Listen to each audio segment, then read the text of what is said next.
All right, so for this unit, we are going to be creating a digital escape room. So if you remember doing the Holy Moly escape room, we're actually going to create one. And don't worry, it's going to be in steps.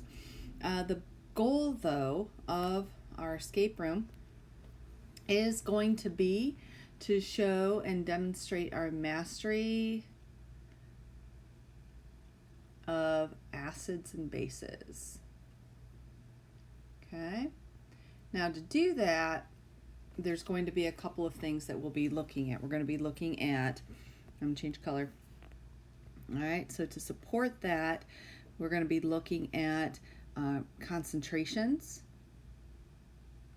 Okay, we're going to be looking at equilibrium.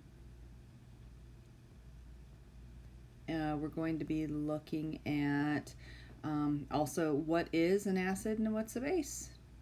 All right, acids, bases, what are they? What are their properties? All of those. So that's our main goal.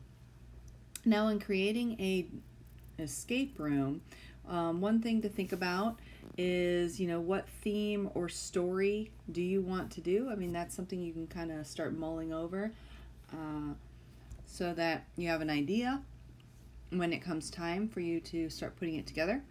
And then right here, all right, so this handout is intended for teachers, but right here where it says write some example questions you want participants to answer. This, I want you to pay attention to the assignments that we're giving you, the little assignments, because in those we're going to be asking you to be writing questions, and the questions that you're being asked to write in your assignments, that's what would be going here. Okay, so you don't need to know what questions you want to ask right now. You're going to be coming up with them as you complete the assignments. Now, actually creating the digital escape room, we're going to help you with that as we go, but I just wanted to give you an idea, an overview, and just really highlight, that as you're answering these questions, these are things you're going to be using to create your digital escape room, so definitely be paying attention to those, okay? All right, good luck, guys. We will be looking at like different types of locks for our breakout room. It could be that your lock could be based on numbers. Okay, so you have different questions and people have to come up with the right combination in terms of numbers. We can use letters, you can use direction. We're going to work on those as well. And then of course there's clues. All right, so as we're going through these individual ones, think about, what kind of clues could you have? I mean, do they have to click on a certain tab?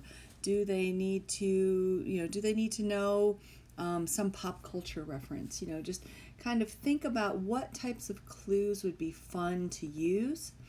Think about like any type of brain games or brain puzzles that you've done. What are some fun clues, and think about how that's going to help them get to escape the room. All right. And then we'll be planning it out. So don't worry about this right here. This will be helping you guys set that up. Yeah, I don't think you need that.